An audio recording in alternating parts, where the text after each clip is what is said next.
Bismillahirrahmanirrahim. Assalamualaikum warahmatullahi wabarakatuh. Alhamdulillahi rabbil alamin. Anzala sakinata fi qulubil mu'minin liyazdadu imanan ma'a imanihim. Asyhadu an la ilaha illallah wahdahu la syarikalah wa asyhadu anna Muhammadan abduhu wa rasuluh. Allahumma salli wa sallim ala Muhammad wa ala alihi wa ashabihi wa man tabi'ahum bi ihsani ila yaumiddin. Bapak Ibu jamaah salat Isya tarawih yang dirahmati Allah, segala puja dan puji hanya milik Allah. Salam dan salawat senantiasa kita haturkan kepada junjungan kita baginda Rasulullah Muhammad sallallahu alaihi wasallam beserta keluarganya, para sahabat, para tabi'in dan para pengikutnya yang masih konsisten sampai dengan hari ini dan yaumul kiamah. Pada malam hari ini kita sudah mencapai malam yang ke-21 bulan Ramadan, Syahrul Mubarak, bulan yang penuh dengan keberkahan, Syahrul Rahmat, bulan yang penuh dengan rahmat. Dan kita tidak lama lagi akan meninggalkan Ramadan. Di penghujung Ramadan itu ada suatu rahmatnya Allah yang diberikan kepada hanya umatnya Rasulullah Muhammad, yaitu ada suatu malam yang lebih baik yang diberi nama dengan apa? Malam Lailatul Qadar, malam yang lebih baik daripada 1000 bulan. Apabila kita menunaikan ibadah di malam itu, maka nilainya sama dengan 1000 bulan, atau tahun sama dengan berapa tahun? 83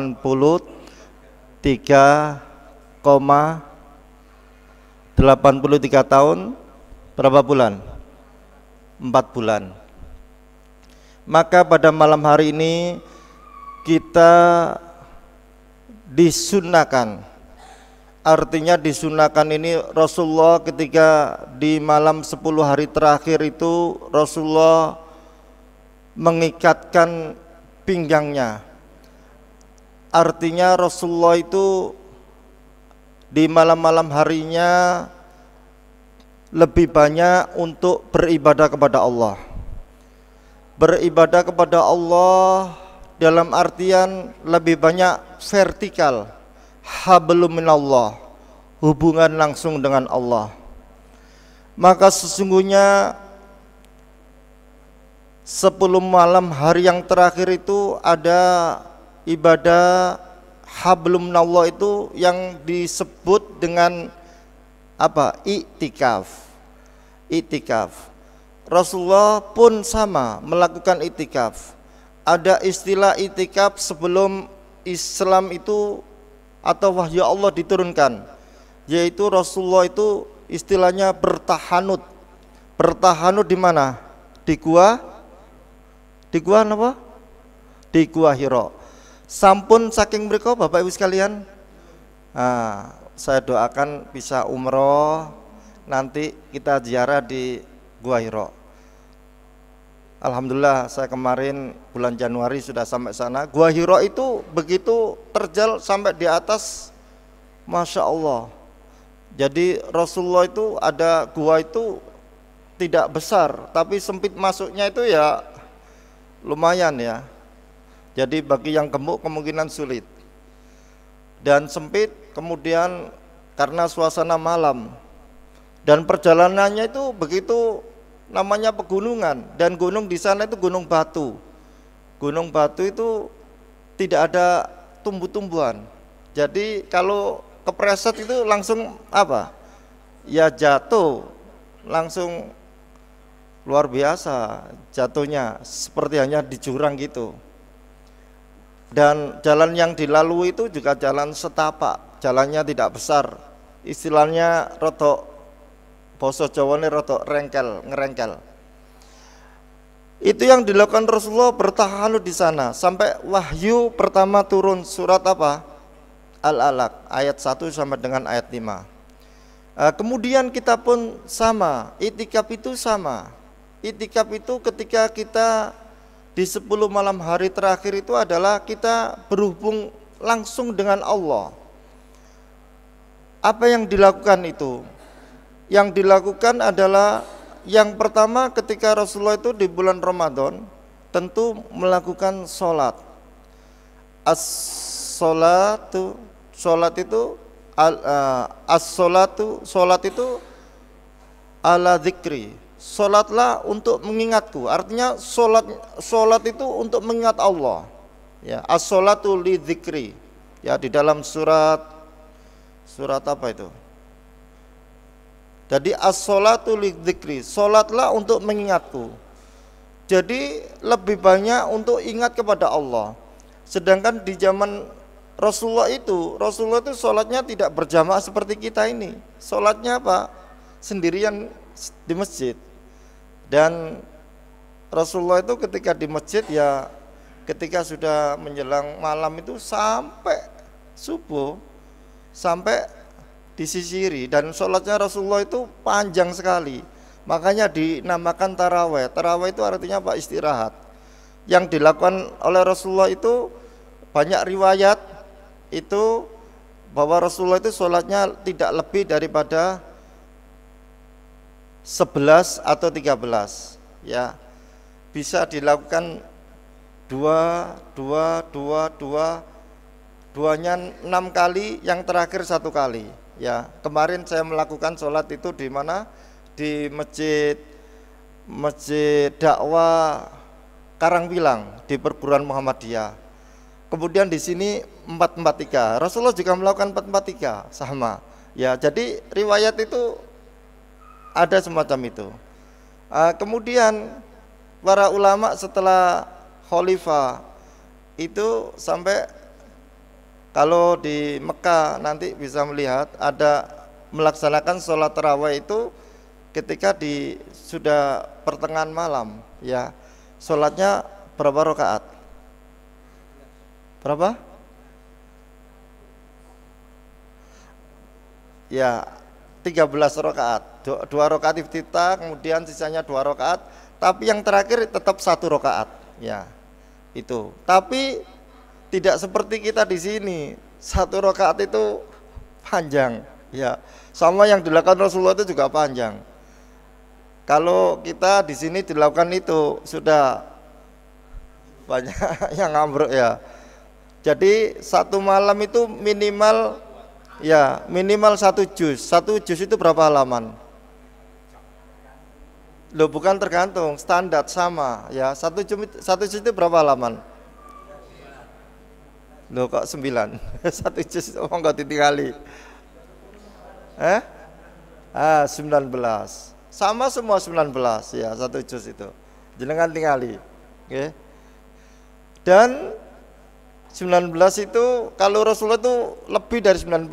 1 rakaat itu bisa sampai 1 juz sampai lebih, bahkan surat Al-Baqarah. Dan ketika Aisyah itu kan menunggu Rasulullah ketika sholat itu, terus kemudian Rasulullah ditanya, wahai Rasulullah, kenapa engkau sudah dijamin surga, engkau sudah dijamin diampuni Allah segala dosa-dosanya, kok berlama-lama, kok sholatnya lama? Saking lamanya Rasulullah itu sampai kakinya bengkak. Dan itu tidak dirasakan. Bukan tidak dirasakan tapi merasakan lebih nikmatnya kepada Allah, menikmati sholat itu.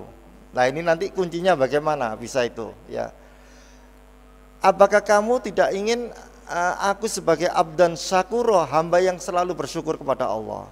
Jadi sholatnya Rasulullah itu, as-sholat itu kan doa artinya. Doa itu memohon kepada Allah.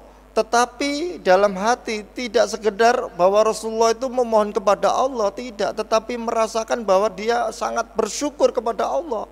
Dengan sholat itu yang apa yang dia lakukan, yang dia rasakan, itu sholat itu sangat dekat sekali dengan Allah.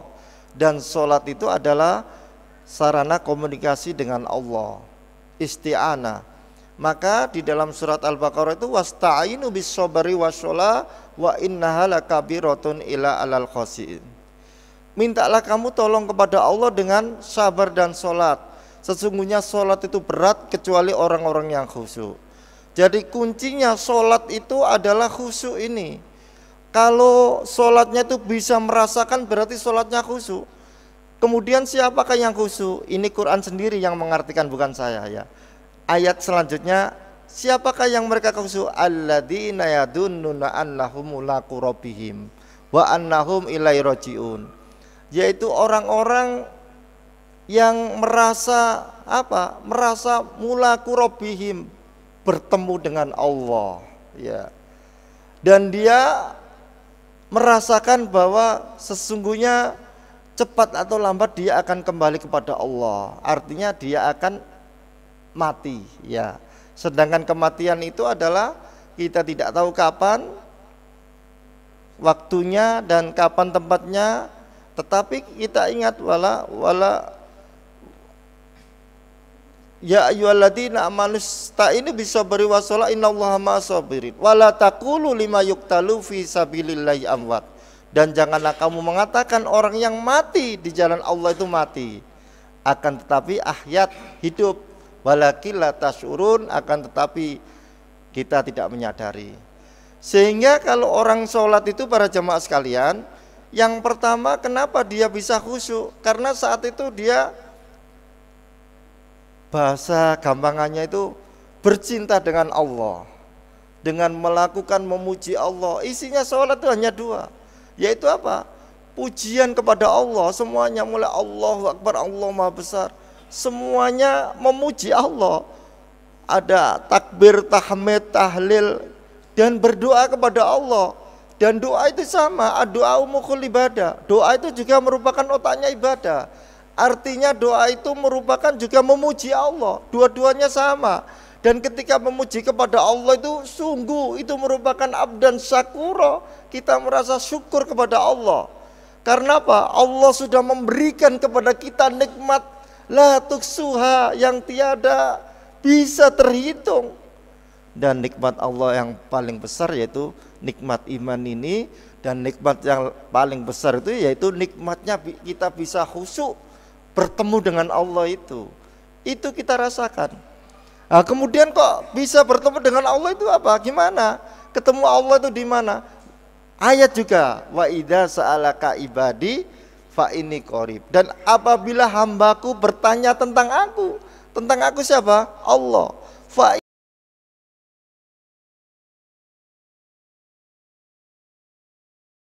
berdoalah kepadaku, niscaya akan aku kabulkan. Dengan syarat apa? Dengan syarat beriman kepada Allah dan selalu. Para jamaah yang dirahmati Allah, endingnya sholat itu adalah ingat kepada Allah. Ingat kepada Allah itu dengan apa alatnya? Ingat kepada Allah niku alatin apa? Alatnya eling teng Allah. Eling teng Allah niku napa esensinya? Memuji Allah. Alatnya apa? Alatnya yaitu berupa jasad atau jasmani, dan utamanya adalah rohani. Rohani itu apa? Rohani ya kolbu hati kita. Jasad mulai takbir ya, dengan mengangkat tangan ini ya, kemudian lisan kita berucap, ini jasad. Apakah cukup jasad saja? Tidak cukup. Makanya ada dinyatakan dalam hadis Rasulullah SAW itu bahwa manusia itu punya sekumpulan atau segumpal daging ya. Apabila daging itu, sekumpulan daging itu baik, maka baiklah seluruh jasadnya ini. Tetapi apabila rusak, maka rusaklah seluruh badannya ini. Yang dinamakan apa? Kolbu, yaitu berupa hati. Ya, maka hati inilah kebaikan itu terpancar karena apa? Karena zikrullah, ingat kepada Allah itu. Ingat kepada Allah itu tidak hanya dengan lisannya. Dia tahu siapa yang dipuji, yaitu Allah. Allah yang mana? Allah yang maha dekat, Allah yang dekat. Ini aqrabu min hablil warid. Allah itu lebih dekat daripada urat nadi. Fa inna ma tuwallu fa thamma wajhullah. Dan dimanapun kamu menghadap, disitulah kamu menghadap Allah. Maka ketika sholat itu khusyuk, itu apabila bisa merasakan kehadiran Allah. Al-ihsanu an ta'budallaha ka'annaka tarahu fa illam takun tarahu fa innahu yara.